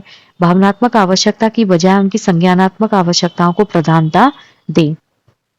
उनकी दोनों ही आवश्यकताओं को ध्यान में रखना जरूरी होता है। जो प्रतिभा वालीशाली बच्चे होते हैं ना, और जो क्रिएटिव चाइल्ड होते हैं, उनकी थिंकिंग बहुत हाई होती है, बहुत क्यूरियस होते हैं। अगर आप एक जैसा काम उनसे करवाओगे ना तो वो बहुत जल्दी बोर होते हैं। उनको चैलेंजिंग काम बहुत पसंद होते हैं, जिनसे उनका मोटिवेशन जो है वो कंटिन्यू रहे। उनका इंटरेस्ट बनाए रखना जरूरी होता है। प्रॉब्लम सॉल्विंग टास्क जरूरी होते हैं, जिससे उनकी क्रिएटिविटी और ज्यादा हाईलाइट हो। उन्हें विस्तृत और स्पष्ट निर्देश दें। अगर विस्तृत और स्पष्ट निर्देश देने की उनको तो जरूरत ही नहीं है, वो अपने आप ही समझ जाते हैं, तो ये भी गलत है। सुनिश्चित कंपैरिजन नहीं करना है, हमें ये कंपैरिजन नहीं डालना है कि वो अपने सहपाठियों के साथ जो है वो कंपैरिजन में आए। भावनात्मक और संज्ञानात्मक दोनों ही नीड्स बच्चे की ध्यान में रखनी होती हैं, बल्कि इसका करेक्ट आंसर होगा कि उन्हें इंगेज रखो और उनका इंटरेस्ट जो है वो लर्निंग प्रोसेस में बरकरार रखना चाहिए। Teacher should deal with the failure of student in the classroom. कक्षा में अगर बच्चा असफल हो रहा है तो टीचर को किस प्रकार उससे निपटना चाहिए।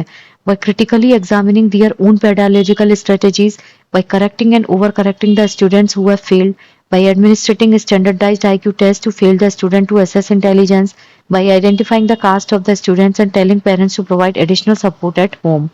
पहली बात तो बच्चे की जाति की पहचान करके उनके माँ बाप को इन्फॉर्म करना गलत है। अगर आप बच्चों की जाति की पहचान करके उनके माता पिता को, अगर आप कास्टिज्म कर भी रहे हैं तो वो वैसे ही क्या है, गलत हो जाएगा। ठीक है, तो यहाँ पे ऑप्शन नंबर 4 तो वैसे ही हट जाएगा।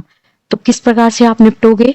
बुद्धि का आकलन करने के लिए अनुत्तीर्ण छात्रों के लिए मानकीकृत बुद्धि परीक्षणों का संचालन करके, ये भी यहाँ पे क्या है, गलत है। क्यों? क्योंकि जहां पर भी स्टैंडर्ड टेस्ट आता है वो आंसर आपका हमेशा गलत हो जाएगा। ठीक है, just a second guys. Next है आपका, by correcting and over correcting the students who have failed. अगर आप बच्चों को सुधार कर रहे हो तो अच्छी बात है। जो बच्चे हैं उन्होंने गलती की, उनको सुधार करना चाहिए, लेकिन जरूरत से ज्यादा सुधार करके तो बच्चा क्या करता है, अपने आप में इंफीरियरिटी कॉम्प्लेक्स फील करता है। By critically examine their own pedagogical strategies, बिल्कुल सही बात है।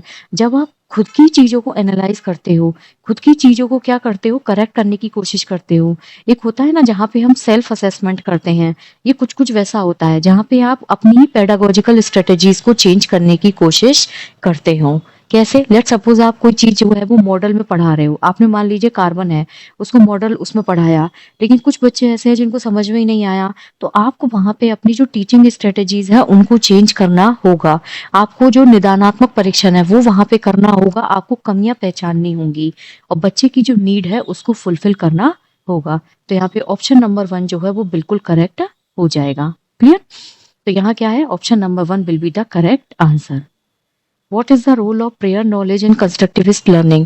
संरचनावादी अधिगम में पूर्व ज्ञान की क्या भूमिका होती है? संरचनावादी अधिगम क्या होता है? जहाँ पे बच्चा लर्निंग बाय डूइंग करता है, यानी कि खुद से सीखने की कोशिश करता है। जहाँ पे बच्चा कैसा होता है, एक्टिव होता है, ना कि पैसिव होता है। जहाँ बच्चे को सेंटर में रखा जाता है। क्लियर? तो पूर्व ज्ञान जो होता है ना, यानी कि प्रायर नॉलेज जो होती है, वही रचनावादी सिद्धांत का क्या होता है, सेंटर पॉइंट होता है। जहां पे बच्चा अपनी प्रीवियस नॉलेज और प्रीवियस जो एक्सपीरियंसेस हैं उनको यूज करता है और नए जो गोल्स हैं उनको अचीव करता है, यानी कि नई जो नॉलेज है उसको क्या करता है, धीरे धीरे बाइंड अप करता है।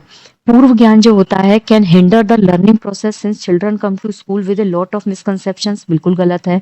ऐसा कुछ नहीं होता है कि जो पूर्व ज्ञान है वो बाधा बनेगा। अब मान लीजिए आप ड्राइविंग सीखते हैं, पहले आपको साइकिल चलानी आती है, स्कूटी चलानी आती है, तो वो कहीं ना कहीं 0.1% 2% आपको हेल्प ही करेगा, ना कि वो एक हिंड्रेंस का काम करेगा। क्योंकि बच्चे बहुत सारी भ्रांतियों के साथ स्कूल आते हैं, ये गलत है। मिसकंसेप्शंस बच्चे के होते हैं तो वो अलग चीज है। Prior knowledge is important for building connections and facilitating new learning, बिल्कुल सही बात है। जो प्रायर नॉलेज होती है ना, वो एक इम्पोर्टेंट रोल प्ले करती है कनेक्शंस बनाने में, चीजों के बीच में ब्रिज का रोल प्ले करती है, और नया जो अधिगम है उसको क्या करती है, फैसिलिटेट करती है। Prior knowledge is only important for advance learners who are already familiar with the topic. ऐसा कुछ नहीं होता है कि जो प्रीवियस नॉलेज होती है वो सिर्फ एडवांस लर्नर के लिए होती है, एवरेज बच्चे के लिए भी होती है, बिलो द एवरेज बच्चे के लिए भी होती है। बहुत बार हमने देखा है कि टीचर्स क्लास में बोलते हैं कि इस टॉपिक को आप पहले से पढ़ के आना। क्यों? क्योंकि अगर आपके पास उसकी प्रियर नॉलेज होगी तो आप उस टॉपिक को बहुत अच्छे तरीके से समझ पाएंगे। Prior knowledge is only important for learners who have high level of intrinsic motivation. ऐसा भी नहीं होता है कि जो इंट्रिंसिक मोटिवेटर होते हैं सिर्फ उन्हीं के लिए होता है, जो एक्सट्रिंसिक मोटिवेटर होते हैं उनके लिए भी होता है। तो कि पर्टिकुलर चीज के लिए ये चीज नहीं होती। So option number 2 will be the correct answer. इन क्वेश्चंस में टाइम वेस्ट करने का कोई मतलब नहीं है। How can teacher support students in becoming self directed learners in a constructivist classroom. संरचनावादी कक्षा जो होती है उसमें टीचर बच्चों को स्वनिर्देशित यानी कि सेल्फ डायरेक्टेड लर्नर जो है वो बनाने में कैसे हेल्प कर सकता है। क्लियर? छात्रों को एक दूसरे से बेहतर प्रदर्शन करने हेतु अभिप्रेरित करने के लिए लगातार प्रतिपुष्टि और ग्रेड प्रदान करके। तो एक चीज यहाँ पे समझिए, आप बच्चे को क्या कर रहे हैं, रेस में डाल रहे हैं। फीडबैक आप दे रहे हैं, बहुत अच्छी चीज है, लेकिन ग्रेडिंग दे रहे हैं और एक दूसरे से बेहतर प्रदर्शन, यानी कि आप क्या कर रहे हैं, एक दूसरे का बच्चे को कॉम्पिटिटर बना रहे हैं। तो यहाँ पे ये बिल्कुल ही क्या हो जाएगा, गलत हो जाएगा। सभी सीखने के कार्यों के लिए स्पष्ट लक्ष्य और उद्देश्यों को निर्धारित करके, दैट माइट बी करेक्ट, या आप बच्चे के लिए एक क्लियर गोल और ऑब्जेक्टिव जो है वो सेट कर रहे हो। छात्रों को अपने खुद के सीखने की जिम्मेदारी लेने और स्वनियमन कौशल विकसित करने के लिए प्रोत्साहित करके, बिल्कुल सही बात है कि आप बच्चे को एनकरेज कीजिए। किसके लिए? कि बच्चा खुद की लर्निंग की ही रिस्पॉन्सिबिलिटी ले। बच्चे को पुश करके नहीं सिखा सकते हैं। जैसे थॉर्नडाइक का एक लॉ होता है ना, जहाँ पे तत्परता का नियम होता है कि आप घोड़े को जो है वो नदी तक लेके जा सकते हो लेकिन उसको पानी नहीं पिला सकते। That goes the same. या आप बच्चे को पुश करके कोई भी चीज नहीं सिखा सकते। बच्चा खुद से जब तक जिम्मेदारी नहीं लेगा और खुद से क्या करता है, सेल्फ रेगुलेटिंग, यानी कि अपनी ही चीजों को क्या करता है, एक रेगुलर उसमें लाता है, खुद की चीजों को वो नियमन करता है। जब तक वो चीज नहीं करेगा, जब तक बच्चा मोटिवेट नहीं होगा, वो नहीं सीख पाएगा। By providing detail and prescriptive instruction, अगर आप बच्चे को प्रिस्क्रिप्टिव इंस्ट्रक्शन दे रहे हो तो बच्चा क्या करेगा, रोट मेमोराइजेशन करेगा।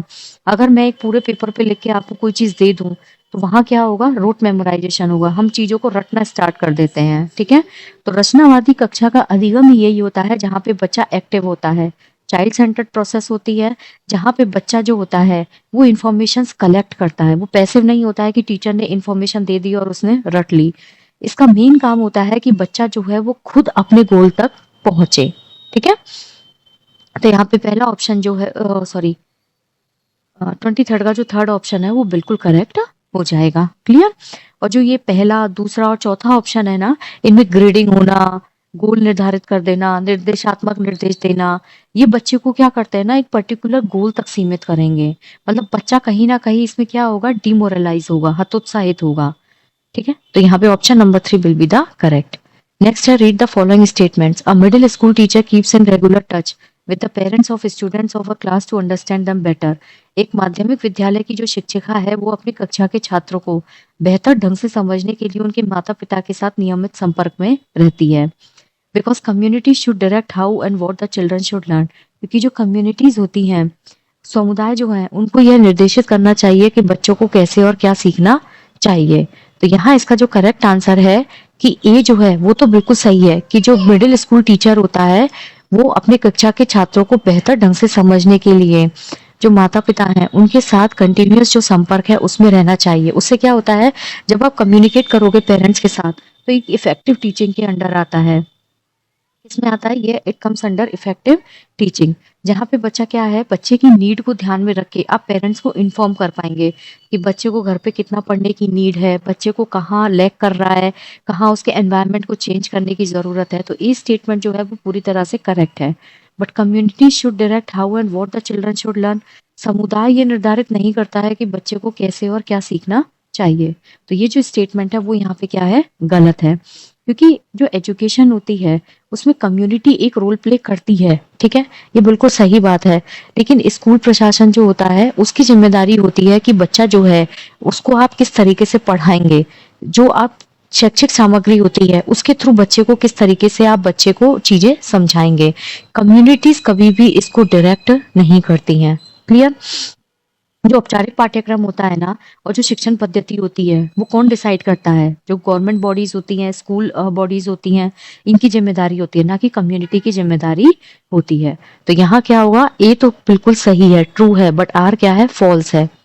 सो option number 3 is correct, A is true but R is false. Next है, in order to advance problem solving skills of learners teacher should encourage what and should promote what thinking among learners.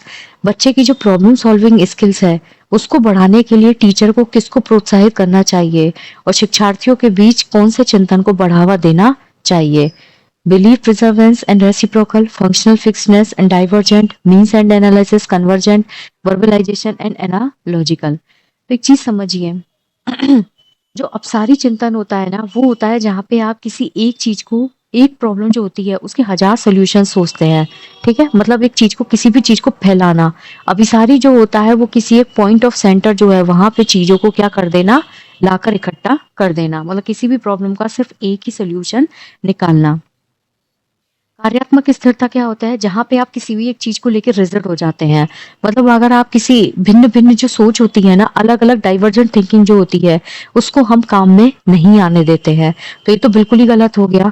अब सारी सही है लेकिन problem solving skill है जो हमको बच्चे की बढ़ानी है, और यहाँ क्या है, कार्यात्मक स्थिरता, मतलब बच्चा चीजों को लेके कैसा हो रहा है, रिजल्ट हो रहा है।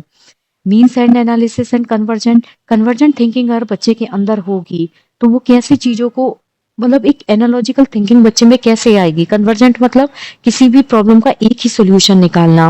विश्वास, दृढ़ता, पारस्परिक, ये करेक्ट है कि बिलीफ प्रिजर्वेंस होना चाहिए, लेकिन रेसिप्रोकल नहीं होता है। यहाँ क्या होगा, वर्बलाइजेशन एंड एनालॉजिकल। कैसे? अगर हमें बच्चे के अंदर समस्या समाधान कौशल जो है उनको विकसित करना है, यानी कि उन्नत करना है, तो टीचर क्या करेगा, वर्बलाइजेशन।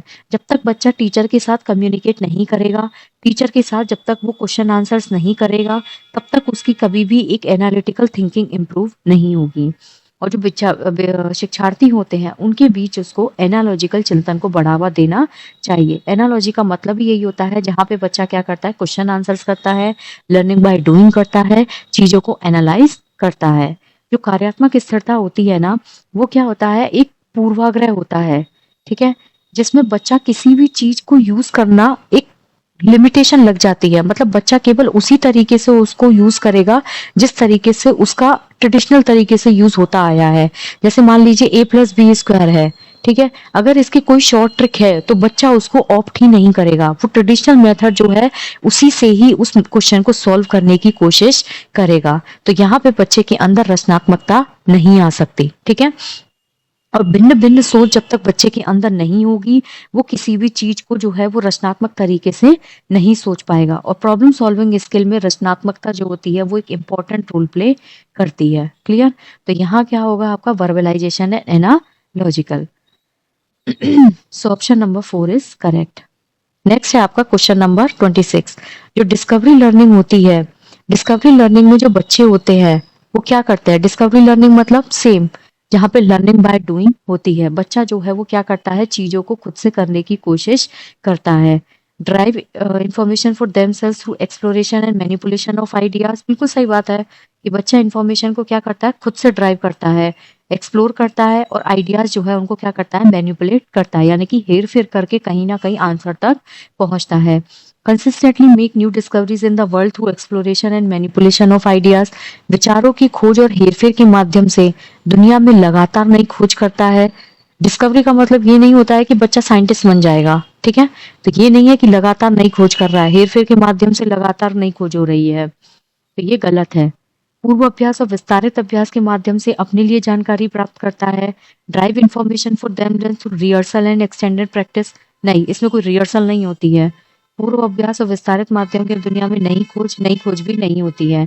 इसमें क्या होता है, बच्चा इंफॉर्मेशन को क्या करता है, ड्राइव करता है। बेसिकली इसमें कैसा होता है, पूछताछ, यानी कि इंक्वायरी बेस्ड मॉडल होता है। ये रचनावादी दृष्टिकोण होता है जहाँ पे बच्चा क्या है, एक्टिवली पार्टिसिपेट करता है, खुद की प्रोसेस को वो खुद ही क्या करता है, क्रिएट करता है। अगर उसको किसी क्वेश्चन के आंसर तक पहुंचना है तो वो खुद से ही कोशिश करेगा, खुद ही अपनी समझ जो है उसको वो बनाएगा। वो पैसिव नहीं होता है कभी भी, कैसा होता है, हमेशा एक्टिव होता है, नई नई खोजें करेगा, नए नए एक्सपेरिमेंट्स करेगा, प्रॉब्लम सॉल्व करेगा, और जो उसके पास प्रीवियस नॉलेज है उसको यूज करके क्या करता है, एक नए इंफॉर्मेशन को क्रिएट करके वहां तक पहुंचता है। क्लियर? जो पूर्व अभ्यास होता है ना, और जो यहाँ पे विस्तारित अभ्यास है और पूर्व अभ्यास है, ये क्या करते हैं, रोट मेमोराइजेशन जो होता है उसको प्रमोट करते हैं। ठीक है, इसमें खोज अधिगम पे जोर नहीं है, बल्कि पूर्व अभ्यास के थ्रू क्या है, प्रीवियस जो उसने रिहर्सल कर रखा है, मतलब उसने चीजें कहीं ना कहीं क्या है, रटी हुई है। तो यहाँ क्या होगा, option number 1 will be the correct answer. ठीक है, खोज नहीं करनी है, साइंटिस्ट नहीं बनाना है उसको। Realizing that he is not paying attention in the science class and hence he is unable to understand the concepts, Ramesh decides to sit at the front so that he can focus attention better. Which learning strategies Ramesh is using?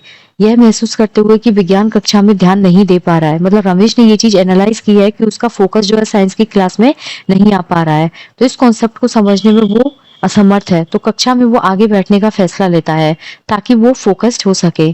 तो उसने सीखने की किस रणनीति का उपयोग किया है, रिहर्सल, मेटाकॉग्निशन, आलंबन एंड स्मृति सहायक विधियां। पहली बात तो आप ये समझिए कि रिहर्सल क्या होता है। रिहर्सल मतलब जब आप किसी भी चीज को बार बार करते हैं। मेटाकॉग्निशन होता है जहां पे आप अपनी ही थिंकिंग को बार बार सोचते हैं, जहां आपको ये पता होता है कि अपनी थॉट प्रोसेस को कहाँ चेंज करने की जरूरत है। खुद की ही थॉट प्रोसेस के बारे में जब आप अवेयर होते हैं, खुद की थॉट प्रोसेस को आप अंडरस्टैंड करते हैं, इसे ही बोल दिया जाता है मेटाकॉग्निशन। यहाँ पे रमेश जो है उसने क्या चीज पहले अपने बारे में मालूम की कि मैं अगर आगे नहीं बैठूंगा तो मैं कॉन्सेप्ट नहीं समझ पा रहा हूँ, मैं ध्यान नहीं दे पा रहा हूँ। उसने अपनी इस कमजोरी को पहचाना और अपनी लर्निंग प्रोसेस को बेहतर बनाने के लिए उसने क्या किया, एक स्ट्रेटेजी बनाई कि मैं अगर आगे जाके बैठूंगा तो मुझे जो है वो अपने आप चीजें समझ में आएंगी। तो ये क्या है, आपकी सेल्फ अवेयरनेस। ये क्या होती है, आपकी सेल्फ अवेयरनेस। और यही क्या होता है, आपका मेटा कॉग्निशन। यहाँ पे सेल्फ अवेयरनेस और सेल्फ रेगुलेशन, ये 2 फैक्टर्स इंपॉर्टेंट रोल प्ले करते हैं। क्लियर?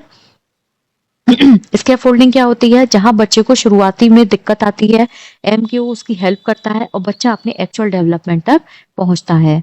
मैं निमोनिक्स क्या होता है, निमोनिक्स होता है जहां पे आप किसी भी चीज को बार बार रिपीट करते हो, मतलब इसमें बच्चा क्या करता है, किसी सटीक रणनीति का निर्माण नहीं कर पाता। तो यहाँ इसका जो करेक्ट आंसर होगा that is option number 2। Which of the following statements about emotions is correct in the context of cognition? जो संज्ञान है उसके संदर्भ में भावनाओं के बारे में कौन सा कथन सही है? Emotions facilitate encoding but have no impact on attention. Emotions help in efficient retrieval of information but don't influence motivation to learn. Emotions modulate various aspects of cognition. However, degree and direction of effect depend on a range of factors. Impact of emotions on learning is always univalent and has a positive effect only irrespective of the nature of emotion. यहाँ पे आपसे पूछा है कि जो संज्ञान है उसके बारे में इमोशंस जो है वो कितना रोल प्ले करते हैं, मतलब उस कॉन्टेक्स्ट में कौन सा स्टेटमेंट सही है।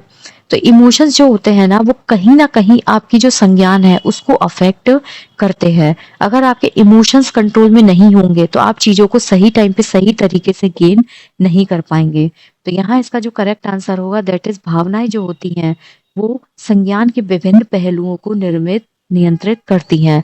अगर आप परेशान हैं, अगर आपको कोई बीमारी है, अगर आप मेंटली फिट नहीं है, अगर आपको कोई भी दिक्कत हो रही है इमोशंस को लेके, तो आपका जो इमोशन का इफेक्ट है वो बहुत सारे फैक्टर्स जो है उन पे डिपेंड करेगा। आपका कॉग्निशन सही तरीके से उस टाइम नहीं हो पाएगा, आप चीजों को नहीं सीख पाएंगे। तो जो भावनाएं होती है ना, जो इमोशंस होते हैं और जो कॉग्निशन होता है यानी कि जो संज्ञान होता है वो आपस में कैसे होता है, जुड़े हुए होते हैं। ठीक है, आपकी इमोशंस आपकी मेमोरी को, आपकी लर्निंग को, आपके डिसीजंस को, आपके जो डिसीजन मेकिंग फैक्टर्स होते हैं उनको क्या करती है, अफेक्ट करती है। अगर इमोशंस कंट्रोल में होंगे तो आप पॉजिटिव डिसीजन लेंगे, अगर इमोशंस कंट्रोल में नहीं होंगे तो आप कहीं ना कहीं मिस्टेक करेंगे। ठीक है, अगर आप हैप्पी हैं तो आपका डिसीजन बहुत पॉजिटिव होगा, आपकी लर्निंग बहुत इफेक्टिव होगी, जबकि अगर आप टेंशन में हैं तो आपकी लर्निंग जो है वो कहीं ना कहीं नेगेटिव जाएगी। भावनाएं जो होती हैं वो एनकोडिंग प्रक्रिया को सुगम बनाती हैं, लेकिन इसका ध्यान की प्रक्रिया पर कोई प्रभाव नहीं पड़ता है। ये गलत है, क्योंकि भावनाएं जो होती हैं वो बहुत ज्यादा अटेंशन पर इफेक्ट डालती हैं। अगर आपके इमोशंस कंट्रोल में नहीं है तो आप कैसे एकाग्रचित हो पाएंगे, कैसे आप चीजों को लेके फोकस्ड हो पाएंगे। ठीक है, तो ये चीज क्या है, यहाँ पे गलत है। भावनाएं जो होती हैं वो कुशल पुनर्प्राप्ति में मदद करती हैं, लेकिन सीखने की अभिप्रेरणा को प्रभावित नहीं करती, ये भी गलत है। अगर आप इमोशनली फिट नहीं हैं तो आप मोटिवेटेड नहीं हो सकते, आप किसी भी काम को अच्छे से नहीं कर सकते। अधिगम पर भावनाओं का प्रभाव हमेशा एक संयोजी होता है, और जिस भी प्रकार की भावना हो उसका अधिगम पर केवल सकारात्मक प्रभाव पड़ता है, ये भी गलत है। क्योंकि भावनाओं का जो प्रभाव होता है वो जरूरी नहीं है कि एक तरफा ही हो, और वो पूरी तरह से सकारात्मक नहीं हो सकता। ठीक है, तो ये भी गलत है। So option number 3 will be the correct answer. Next है आपका question number 29। How can teachers increase intrinsic motivation in the students. पहले तो ये समझिए, मोटिवेशन जो होता है ना वो दो टाइप का होता है। एक होता है इंट्रिंसिक मोटिवेशन, एक होता है एक्सट्रिंसिक मोटिवेशन। इंट्रिंसिक मोटिवेशन होता है जहाँ पे आप किसी चीज को करने के लिए जो है वो अंदर से एक्साइटेड होते हैं, किसी काम को करने का मन आपको खुद से, मतलब आप इंटरनली मोटिवेटेड हैं, व्यक्ति के भीतर से कोई भावना उत्पन्न होती है। ठीक है, ना कि आपको कोई एक्सटर्नल प्रेशर होता है, जैसे मुझे अवार्ड मिलेगा, मुझे पैसे मिलेंगे, मुझे साइकिल मिलेगी। जहां भी कभी रिवॉर्ड या प्रेशर आता है ना तो वो होता है आपका एक्सटर्नल। जबकि इंटरनली क्या होता है, आप इंट्रिंसिकली मोटिवेटेड होते हो, जहां आपको किसी चीज को करने पे खुशी मिलती है, आप हैप्पी होते हो। बाई गिविंग रिमूवल पनिशमेंट, अगर आप किसी सजा को हटाने का प्रलोभन दे रहे हो, ठीक है, तो ये क्या है आपका सजा को हटाने का प्रलोभन, मतलब आपने उसको एक्सटर्नली मोटिवेट किया है। ये क्या है आपका एक्सटर्नली मोटिवेशन। अगर किसी बच्चे को मार से डर लगता है तो आपने बोला आप पढ़ाई अगर अच्छे तरीके से करोगे या क्लास में फर्स्ट आओगे तो आपको मार नहीं पड़ेगी, तो यहाँ पे आपने पनिशमेंट को हटाया है। तो बच्चा सिर्फ उस चीज को, मतलब मार ना खाने के लिए क्या कर रहा है, पढ़ाई कर रहा है। तो ये एक्सटर्नल मोटिवेशन है। बाई गिविंग नेगेटिव रीइंफोर्समेंट, अगर आप बच्चे को नकारात्मक पुनर्वलन देते हो तो बच्चा जो है वो डर की वजह से उस चीज को करेगा। ठीक है, जैसे नकारात्मक पुनर्वलन में क्या होता है कि आपने बच्चे को पुनर्वलन तो दिया, लेकिन उसको सही रास्ते पे लाने के लिए या तो आप उसको मार रहे हो। जैसे कोई गेट है, वो बार बार चरचर की आवाज करता है, आपने गेट परमानेंट लगा दिया जिससे चरचर की आवाज से वो डिस्टर्ब ना हो। तो ये सब मतलब कुछ चीजें ऐसी होती है जो नेगेटिव है, तो नेगेटिव ही ना पुनर्वलन। तो ये भी क्या होता है, एक्सटर्नल मोटिवेशन होता है। By offering rewards and prizes, अगर आप बच्चे को रिवॉर्ड, अब अगर क्या करेंगे, आप बच्चे को रिवॉर्ड या प्राइज देते हैं तो वो भी क्या होता है आपका एक्सटर्नल मोटिवेशन होता है। एक्सटर्नल मोटिवेशन, आपने बच्चे को क्या किया है, पुरस्कार दिया है कि आप क्लास में फर्स्ट आओगे तो आपको पेन मिलेगा, पेंसिल मिलेगी, पैसे मिलेंगे। तो ये भी एक शॉर्ट ड्यूरेशन तक के लिए रहता है। By inculcating Joy of learning, सीखने का आनंद पैदा करके, ये बिल्कुल सही है। अगर आप किसी काम को इसलिए करते हैं क्योंकि आप क्यूरियस है उस काम को करने में और आप उसको करने में इंजॉय करते हैं, तो वो क्या होता है आपका लॉन्ग लास्टिंग मोटिवेशन होता है। So option number 4 will be the correct answer. Negative reinforcement जो होता है ना वो बेसिकली आपके किसी अवांछनीय व्यवहार जो है, यानी कि जो व्यवहार सही नहीं है उसको कम करने पर क्या करता है, फोकस करता है। तो यहाँ क्या होगा आपका option number 4। Which of the following statements correctly describe the relationship between intrinsic and extrinsic motivation? आंतरिक अभिप्रेरणा और बाहरी अभिप्रेरणा के बीच का जो संबंध है उसको डिस्क्राइब कैसे किया जाता है। Intrinsic motivation, extrinsic motivation mutually exclusive. Individuals cannot be motivated by both at the same time. Intrinsic motivation can impact extrinsic motivation, but extrinsic motivation cannot impact intrinsic motivation in any possible manner. Intrinsic and extrinsic motivation can both impact on individuals' behavior, but they operate independently of each other. Intrinsic and extrinsic motivations can interact with each other in complex ways, with one type of motivation affecting the other. तो यहाँ इसका जो correct answer है that is option number 4। जो आंतरिक अभिप्रेरणा होती है और जो बाह्य अभिप्रेरणा होती है ये क्या करती हैं, एक दूसरे के बीच में एक घनिष्ठ संबंध होता है। मतलब ये ये एक दूसरे के साथ बहुत कॉम्प्लेक्स तरीके से क्या करती है, इंटरेक्ट करती हैं। लेकिन एक ही टाइप का मोटिवेशन ऐसा होता है जो दूसरे को क्या करता है, प्रभावित करता है। आंतरिक और बाह्य अभिप्रेरणा जो होती हैं वो एक दूसरे के साथ जटिल तरीके से अंतःक्रिया कर सकती हैं, जिसमें केवल एक प्रकार की अभिप्रेरणा ही दूसरे को प्रभावित करती है। अब जैसे आंतरिक और बाह्य अभिप्रेरणा है, ये क्या है, अलग अलग है। एक ही टाइम पे दोनों चीजों से आदमी प्रेरित नहीं हो सकता। अगर आप इंटरनली मोटिवेटेड हो तो बाहरी तरीके से कैसे मोटिवेटेड होंगे, ठीक है। और ये क्या करती है, एक मल्टी डायमेंशनल तरीके से क्या करती है, एक दूसरे पे इफेक्ट डालती हैं। अब जैसे एक एग्जांपल लेते हैं, आपने जो एक्सटर्नल रिवॉर्ड है उसको, मतलब एक्सटर्नल रिवॉर्ड जो होता है ना वो किसी इंसान के अंदर या तो इंट्रिंसिक मोटिवेशन को बढ़ा देगा या फिर इंट्रिंसिक मोटिवेशन को क्या कर देगा, कम कर देगा। तो आंतरिक और बाह्य अभिप्रेरणा जो होती है ना, वो एक दूसरे के साथ बहुत कॉम्प्लेक्स तरीके से बाइंड अप होती हैं, जिसमें एक ही प्रकार की अभिप्रेरणा दूसरे को प्रभावित कर सकती है। ठीक है, तो यहाँ पे क्या होगा, आपका option number 4 will be the correct answer. So I just hope guys कि आपको ये सब समझ में आया हो। अगर किसी भी क्वेश्चन में आपको डाउट लगे कि वो गलत है, तो आप कमेंट सेक्शन में नीचे बोल सकते हैं। Thank you so much.